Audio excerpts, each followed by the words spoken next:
All right, hey, you guys, we're back. We're down here in Nashville. This is Nashville Rocks, and we are at Rocknpod 2025, and we're blessed to have Ace Von Johnson on the show. And we got, how many questions? About 1,000 for him, you probably have? Just wonderful. I'm a huge fan of yours. I can just say that right now. You're doing a fantastic job. Pastor Pussycat's two of my favorite bands of all time. Yep. So Appreciate that. Thank you. Such man, the fact that you were able to play in both those bands is overwhelming. Did you ever feel at any point that, hey, I'm in these huge bands? Oh my gosh. Did it ever hit you like that? No. No.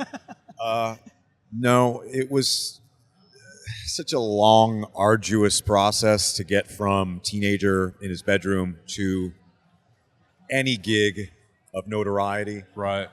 And then to the next gig of notoriety that I never really took time to revel in it or anything like that. It was like, it's always kind of like, okay, I'm here now. I worked for this. What's next?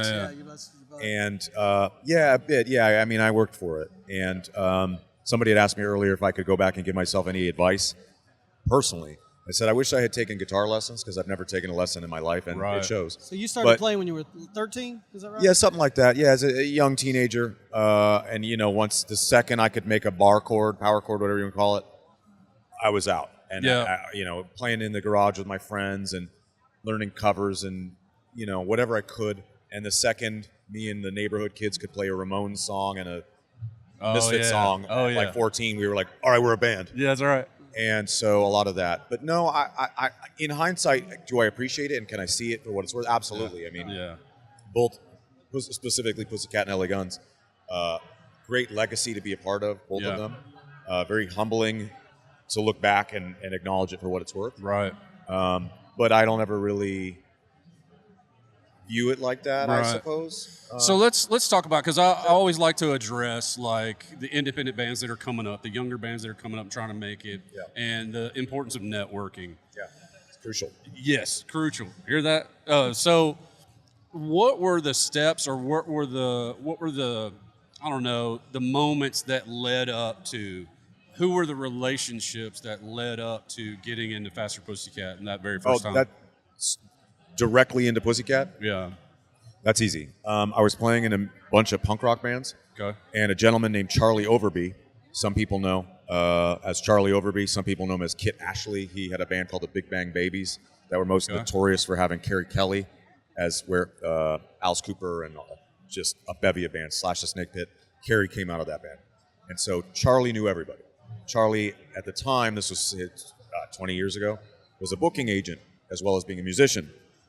And I was probably 23, 4, 5, early 20s. And he said, why are you in all these punk bands? You look like you're a rocker. And I said, well, I'm just doing what I'm doing.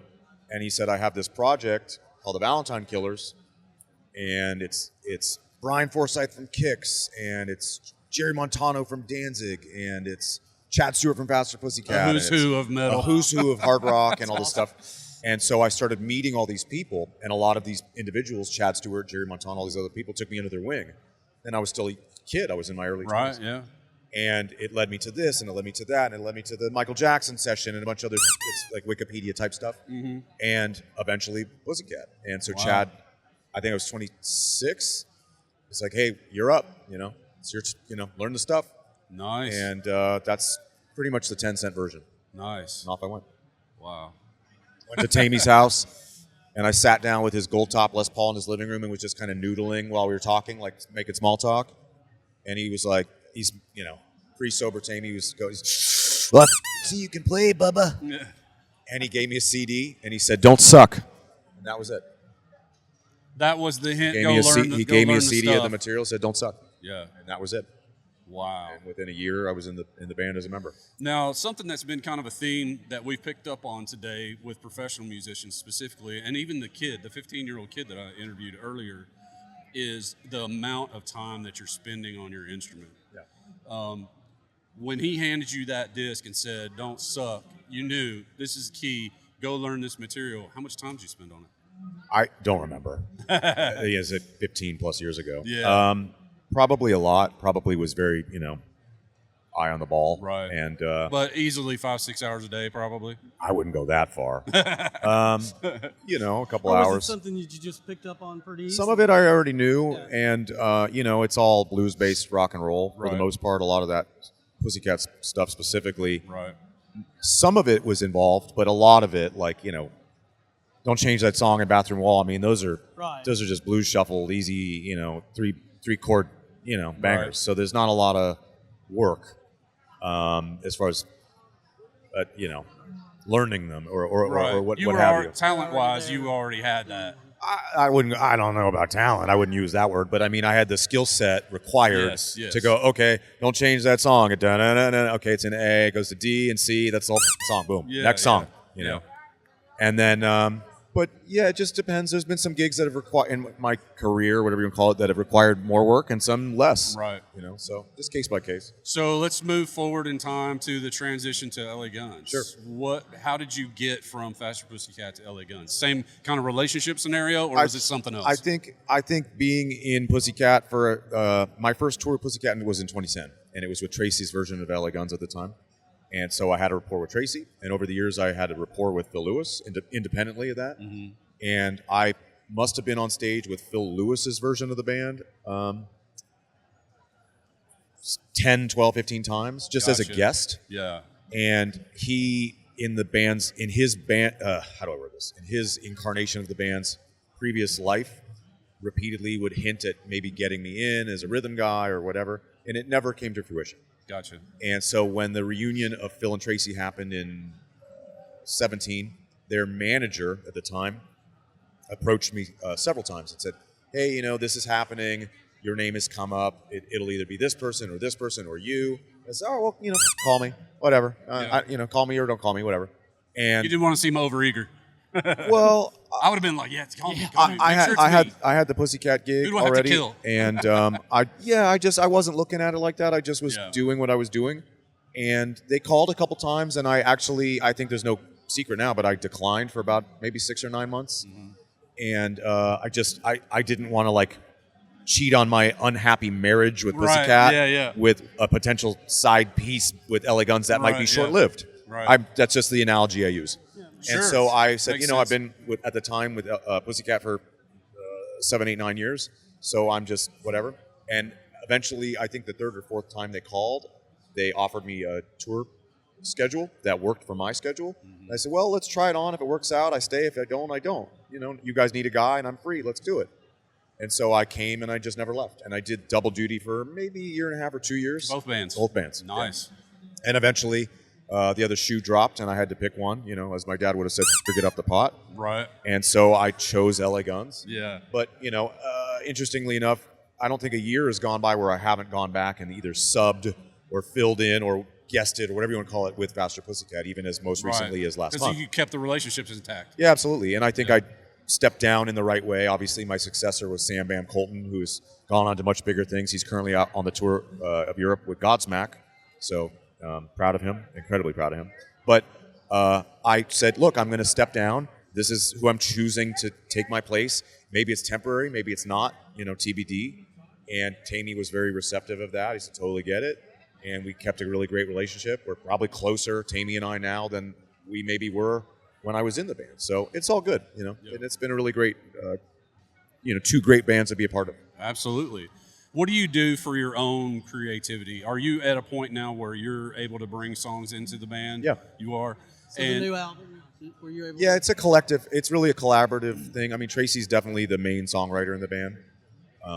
And it varies from... the easiest way to say it is it varies from album to album. It's a really good album. And thank you. Yeah, I'm really proud of all the last... He's telling me it's one of the better ones lately. There's a lot of Zeppelin in it, and I think that's awesome. And it definitely comes out in Tracy when he sits down and plays. I think I'm proud of all the albums the band's done that I've been at least involved in any capacity, even the live record. So, but it's definitely, it's Tracy and Phil's band, but it's still a collaborative element. And, we're going to be out there supporting this new record. I mean, I leave in 5 minutes. Like I leave in a week or something like that. How long are you going to be out? Too damn long. A while, yeah, a while. A long time. Yeah, Now, you guys are playing here in August. later this year, right? August. At the Beast. You know where? Basement East. Basement East, of course. Yeah. Cool. Yeah, that'll be a good show. I'll have to go to that one. Yep. Yeah, because I didn't see them last time they were here. That was a good one. Yeah, of course, because I missed it. I was there. Normally I don't. there, yeah. Normally I'm not like that was a really great show, but that was a good. That was a good show. Dang it. It was. Sorry. It was a good Dang it. Yeah. So, do you do anything for yourself? Like I know you're playing for Tracy, and Yep. and you've always played Pussycat stuff. Do you do anything for yourself? Like, are you writing your own stuff for your own self-fulfillment? I feel like I get asked that frequently. I write a lot. Sometimes I write every day. Sometimes 6 months will go by and I won't pick up a guitar other than on stage. Right. Yes, I don't know where it's all going because sometimes it will be for other projects or other artists, or there's so much stuff where I've So written. you are able to write. You write yeah. for other artists all the time. Yeah, it's interesting because yes, and sometimes it will come out, and sometimes it'll either die on the vine or it will go Sits into on a hard drive on a shelf somewhere. Yeah, I mean, there's stuff. There's some stuff that I'm not comfortable divulging, obviously, but like Right. even there's a band from Finland called the 69 Eyes. They're sort of like goth metal, like typo Okay. negative kind of stuff. And the singer I've worked with for years, and they've got a bunch of my material. I'm like, are you gonna ever use that? Or he's like, oh yeah, like they'll send me a demo finished back. Right, yeah. I'm like, oh, okay, cool. Well, I guess that like out of the nest. Nice. And then nice. nothing. Fledgling bird. Yeah, but then nothing has happened with those yet. Okay. So I go, well, I guess maybe the next album cycle. I don't know. So Yeah, just yeah. trying to stay busy. Or, ladies and gentlemen, hey, is that Jim Florentine? Don Jameson. But yeah, I'm always trying to write, and if I